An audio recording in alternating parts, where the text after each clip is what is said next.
People are calling it one of the most controversial films to come out of the Iranian diaspora. Holy Spider, Ankabut Qatil, Ali Abbasi's latest film, is based on true events that occurred in the early 2000s in Mashhad, Iran, when a serial killer began murdering prostitutes in the holy city under the name of Allah. Today, I'm joined by Zar Amir Ebrahimi, the lead actress in the film where she plays the role of Khanum Rahimi, a journalist passionate about finding justice in this gruesome case, which won her the award of Best Actress at Cannes Film Festival. If you haven't seen Holy Spider already, stop listening and go to a theater right now. Thank you again for making the time. It's really an honor to get to speak with you. Thank you for inviting me.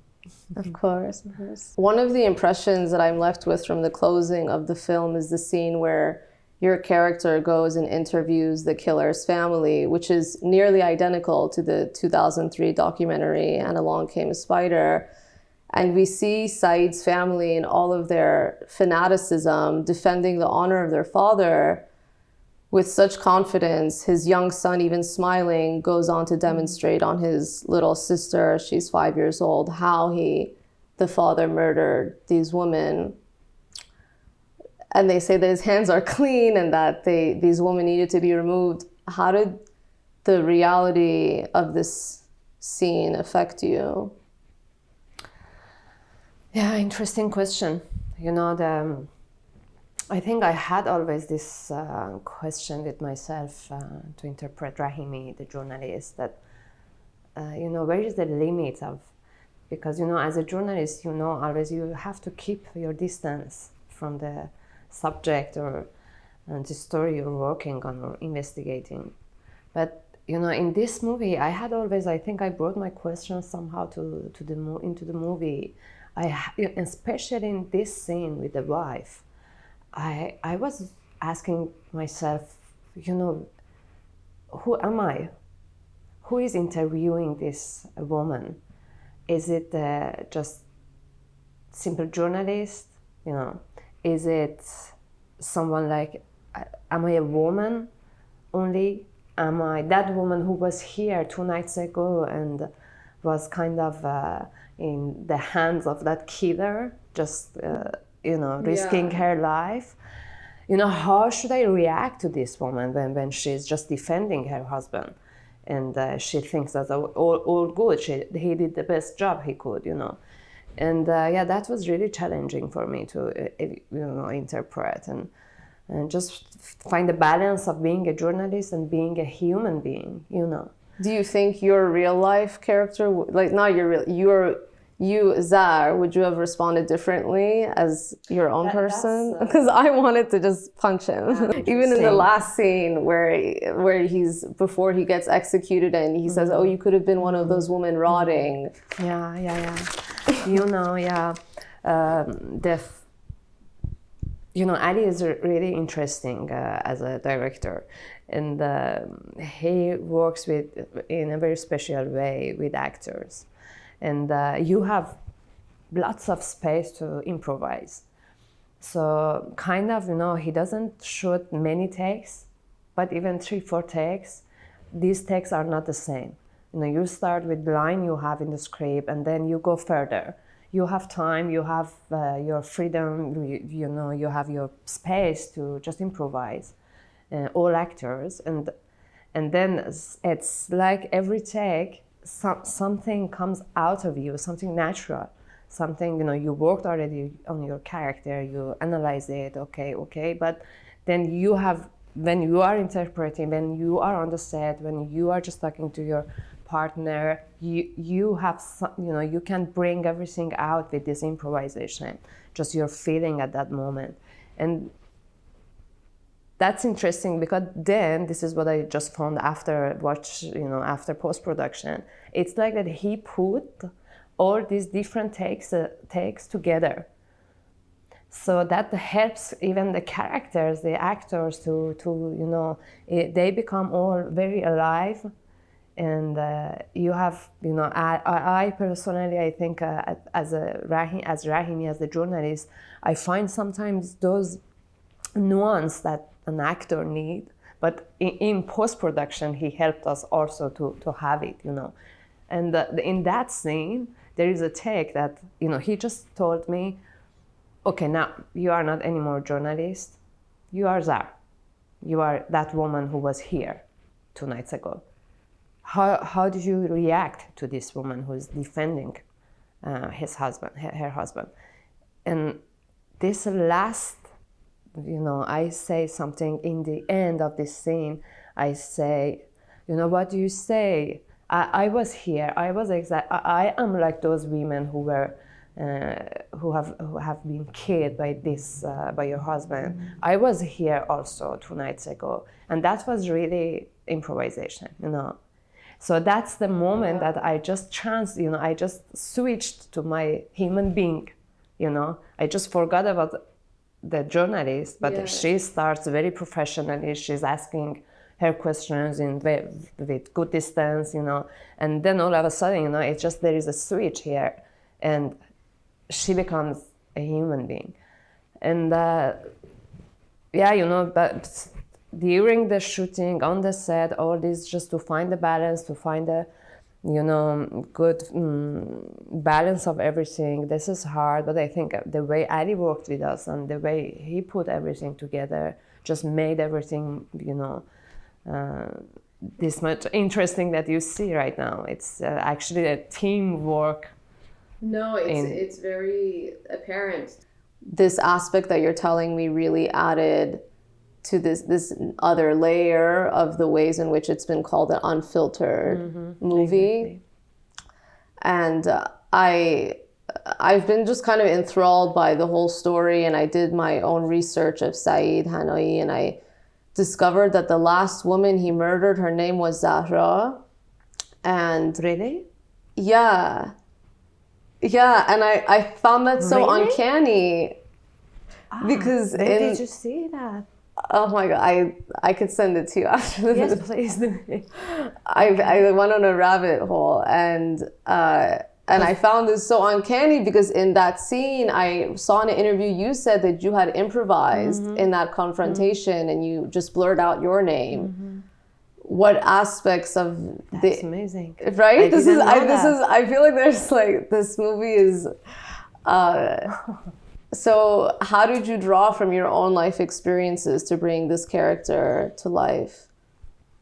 I should say this is the way I work on each character I have, but maybe this time was, I found her more, she was just kind of, I'm not at all like Rahimi. I think my personality is very different, but I could find her somehow in myself, in my own experience of life in Iran. Because of all those difficulties she's just facing every day, in every step she takes, she's just, there is a guy here in the hotel in the beginning, doesn't let her go because she's alone.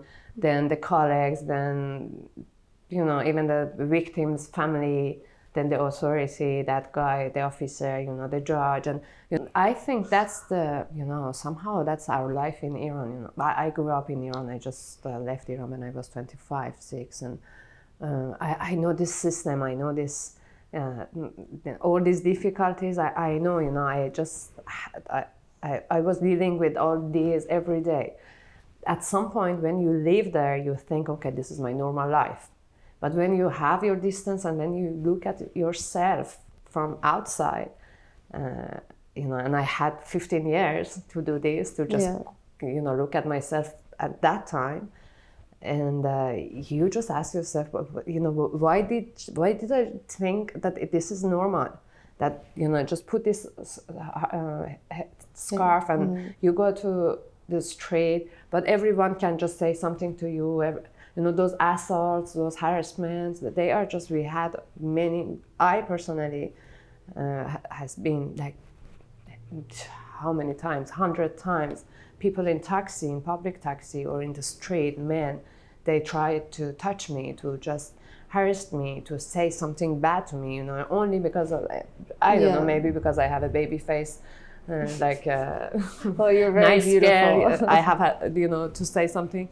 And those things, it's like, I think every woman living in Iran knows this Rahimi. reality. Yeah. So at some point, the part that she is really, really brave and she risks her life. That was my question about her. That was I was trying to find out why she risks her life at this point. I'm not sure if all journalists do that. I'm not sure if if I was a war journalist, yes. But I'm not sure if all, I really didn't find the role model, the real model of this journalist in our society in Iran. And let's say even in France, I don't know that journalist. And the fact that, today you see all these brave women just risking their life, all women and men, but let's say but this started with women, and this movie is for me that my character is a woman. And now when I just watch it again, I think, okay, I found my personal reason for this Rahimi. I thought I brought my background to this Rahimi. Somehow the background that she was harassed by her editor-in-chief, and she can't anymore work, so she became somehow independent and everything. Nobody wants to work with her because everyone judged her. All those somehow came with me into the script, but because I just was looking for a good reason for her to risk her life for the truth, but for those women too, but to make the society safer also. But today, when I watch these women, these brave men and women, I think that's the reason, they are just risking their life for everyone, not only for themselves, not only for women's rights, not only for make the society safer, but for something even bigger, for freedom. And, it's amazing. I just, after Mahsa Amini got killed, I just 2 weeks after I watched that movie again, and I was like, okay, I have the answer now. I had another feeling, and I think the audience has another, people, they start just to watch it in a different way. This is a universal, when I talk about myself and my own experience of life, about women, about this journalist who's risking her life and everything, I think in the end, it's a universal. It's not an Iranian, for me, it's not really just, it's not an Iranian movie about Iranian problem, but of it's course. universal. Yeah, you find even this everywhere. Journalists in France, even here in US, they just deal with these problems every day. I don't want to say men and women, but this is a reality. This hard work that we need women to put to come all together and just define ourselves, and to just find a way to work, to find a way to just, all this just, it exists everywhere. No, it does. I think people shouldn't walk away with, and I keep seeing, and Ali said this in person when I spoke with him at the reception, that this isn't just about Iranians, and I don't want people to take away, they don't see other films and say, oh, this is only about these people from this state or this city. This is a universal experience. So while it is coming out at this time, I think that I agree with you on that. Yeah, but at the same time, we have our problems. It's like the problem of hijab. It's not about every country we know. It's just a few countries that the women there they are dealing with these kind of problems. But these kind of things are really Iranian. But in the end, the question, that the feeling you have with this movie is just, it goes further. Yeah. Even the judgment that people they have on prostitution and on prostitutes, it can exist everywhere. I think it's not only Iranian. Of course.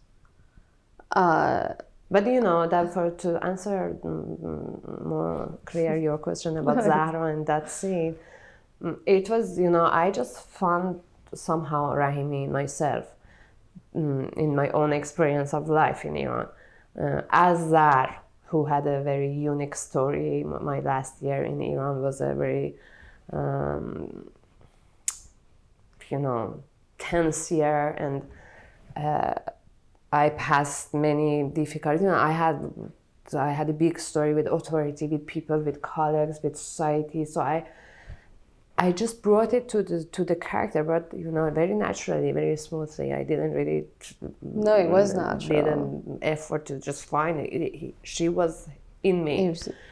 And that scene, as I say, because Ali always let you to just give you this space, and you can improvise. We were improvising, and Mehdi, who plays Saeed, he just asked me, "What's your name?" And I just said Zahra.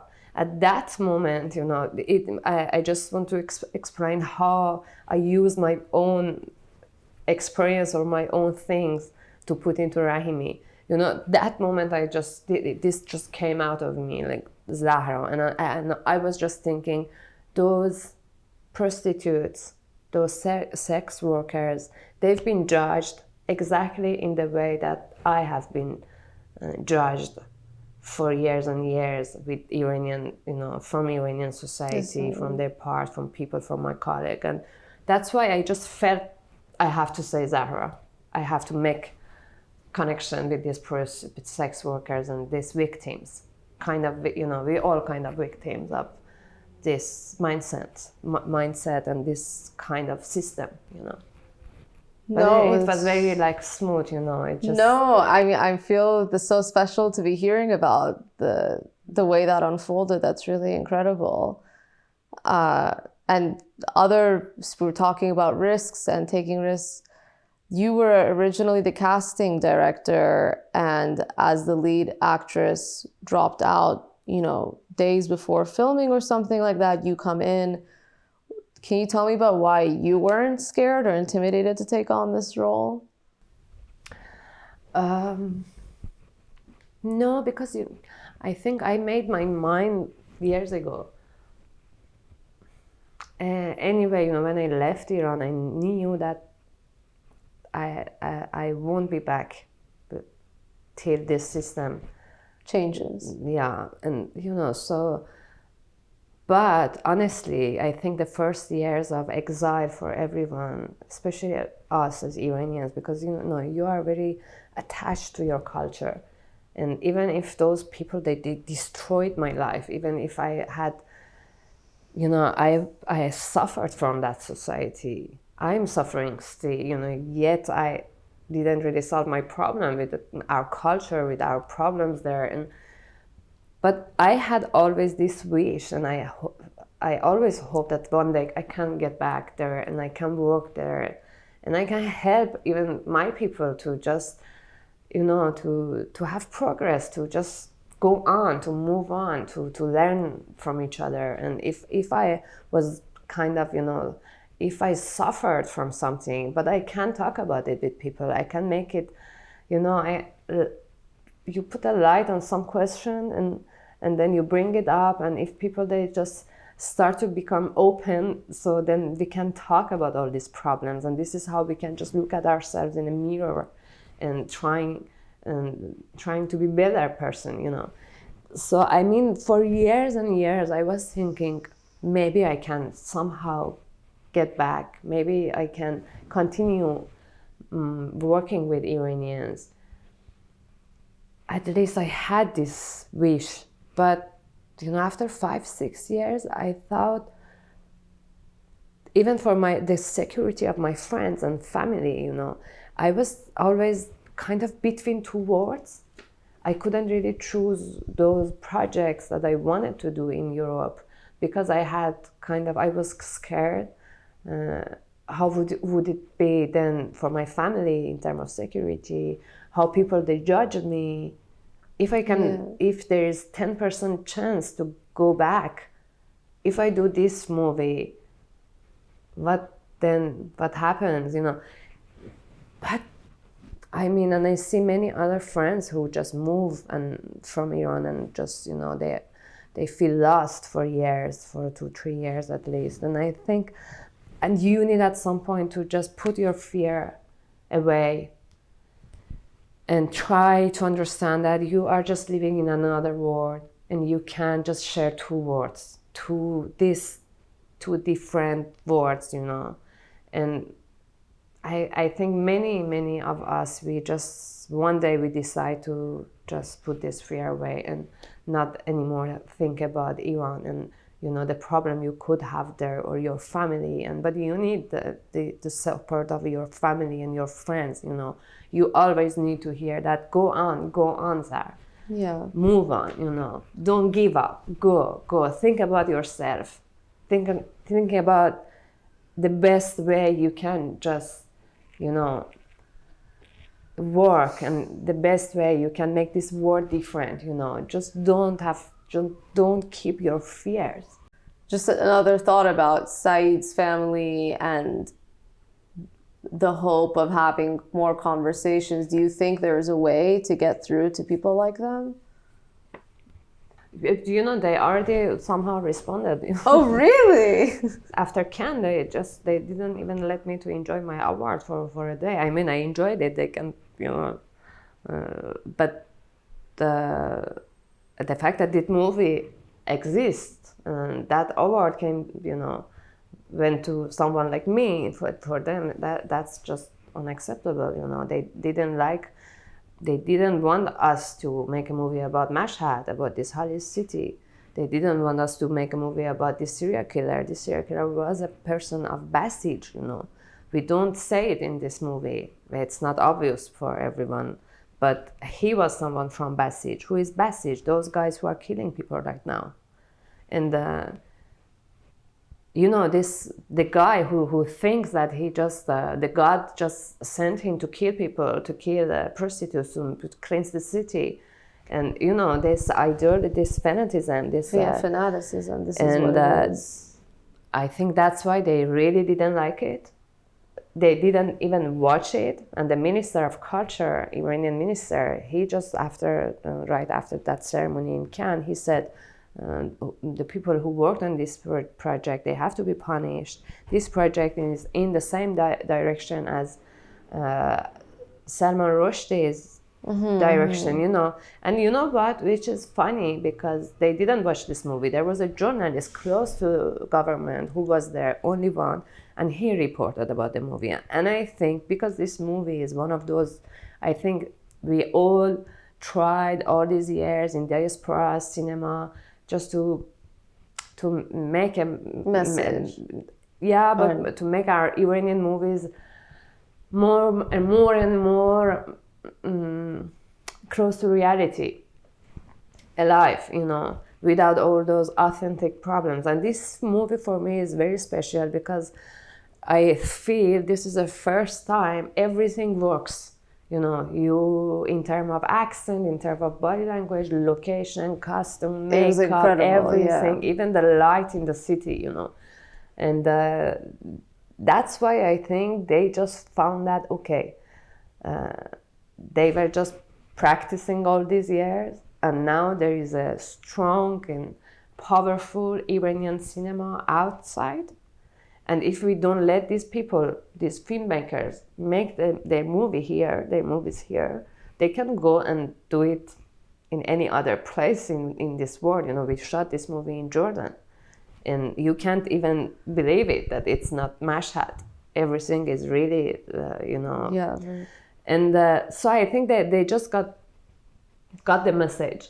And that I'm happy that if they got the scare, and the minister, it's really silly, but he comes and he says, oh, you have to be punished, and then we kill you. And, you know, Salman Rushdie, I have respect for this guy, but when they say something like that, it means, okay, it's, you know, you are really now in danger. Mm-hmm. It's scary a little bit when they just, when the minister says something like that. But the funny thing is that after all this, I just found that even the time they just said Salman Rushdie is a,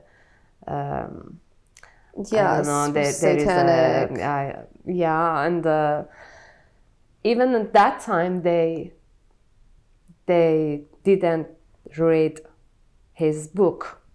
they don't know what, they don't know what are they talking about, they don't know what's the I subject. didn't know that. Yeah, they should at least, engage in the things that they're infuriated by. Yeah, so that happened again to us. They didn't watch our movie, but they are really angry. Well, I hope they watch the movie. It's a good one. So I think when they just watch it, they just went really far with this punishment that they just announced and everything. So I'm not sure if they can just come down, because now they passed their limit in this with this movie. But then they're gonna see that this movie is not against religion, it's not against imam, it's not against the Mashhad. We are not. It's not a. For me, Ali, he doesn't judge anybody in this movie. It's just like, as I said, there is a mirror in front of us as women, in front of them as men, and killers, or the society. And it's not about someone or something or a religion, or it's about us. And many people, they can find themselves in this movie, even an American, as I said. There was actually, since we're talking about that, and it's not, again, it isn't about religion, but something Ali has said a lot is he talks about this obsession that the Islamic Republic has with sexuality, and he more so that they derive pleasure from humiliating women. What do you think this desire originates from? Ali always says he didn't want to make a movie about women or a feminist movie. But I think he's agree. But I feel he somehow, he wanted to tell this serial killer story, but at the same time, that was a reason to restore these women's dignity that has been taken from them, and that's why I understand it's not a feminist or women movie, but for me, from the very beginning, it was about women. It was about these different faces of these women in this society.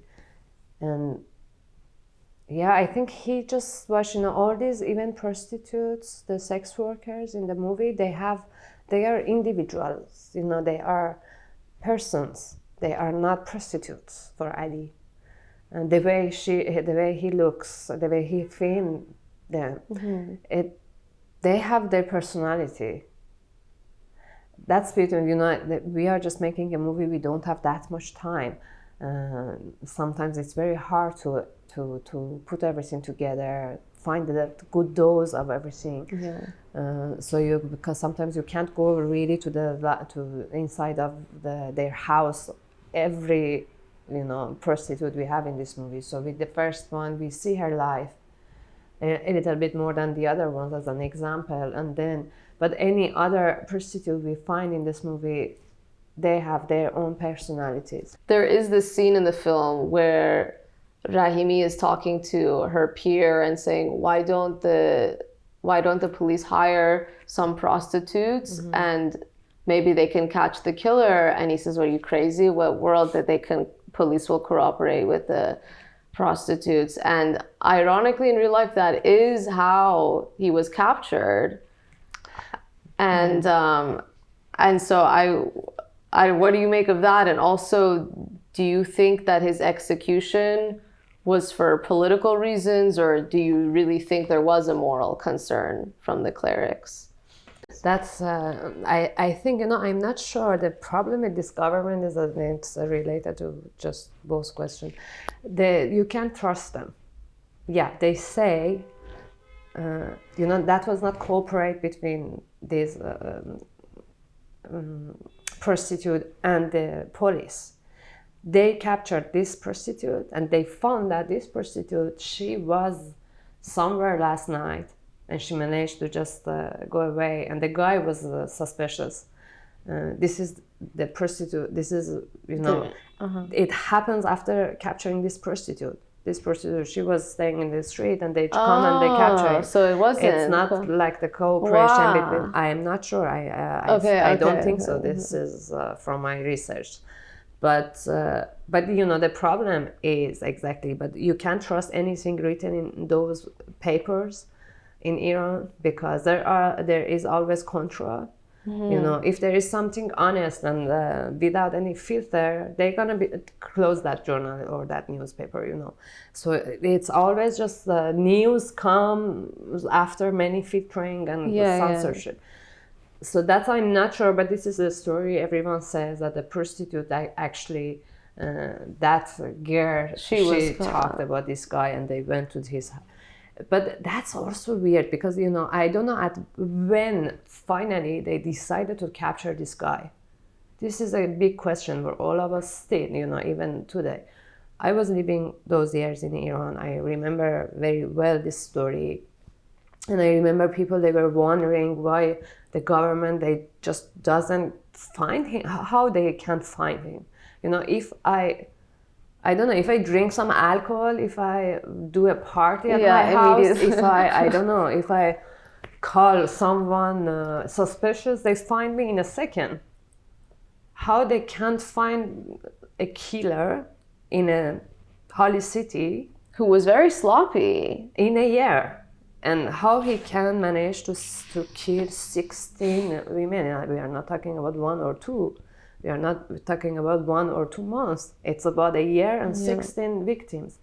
So, you know, it's not weird why they didn't just capture him before. So I think, and people, they had all this impression that this guy has a support from the system.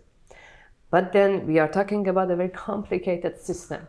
There are many small powers, you know, everywhere. When I talk about this Basij is a, you know, is a system, but under this system. But so, was there any support from only Basij people? Was there any support from security service? Was there any support from government? Was there from, you know, Rais Jumhur, or, you know, was there any support from supreme leader? We don't know. But in the end, what we know, you know, and when he got arrested, we were asking ourselves if he really got arrested or not. Yeah, if it's a fake. Then he got executed, and we were wondering if he got really executed or not. Is he dead finally, or is it finished, or they find a way somehow to just, you know, to let him go and he's living somewhere by the sea now. But there is a photo from him executed. So that's why I think we all believed in the end that, okay, he got executed. Do you think it was just for abiru, yani, like just for political reasons? Because if everyone finds out, then they'll see that this is bad PR for Islam, right, for them. And before this serial killer, there was another serial killer in Tehran who was just killing. He used to first rape women, then kill them. And then this guy came up. And, you know, I think people, they really started to get the fear and the, you know, insecure, you know, that much insecurity it took too long, you know. Yeah. And I think at some point they had to just, you know, find an answer for it. They couldn't let it go like that. But it's weird. We don't know. It's really interesting. One day, I'm sure it comes out why finally they decided to capture him. This is a big question. Yeah, I kind of just been relating it with right now the biggest news coming out of Iran is that there's 14,802 people who protested that are in prison at high risk of execution, and the hope with spreading the word is that they'll be ashamed and they won't commit such a mass execution. I think so, you know, I hope so. But they are crazy. They can, but I mean, really, they can't kill everyone. Well, there won't be Iran left. Yeah. If they kill the youth and the future. But, you know, they are crazy. I mean, they just play with people. They don't mind, they don't care about people, they only care about their power. But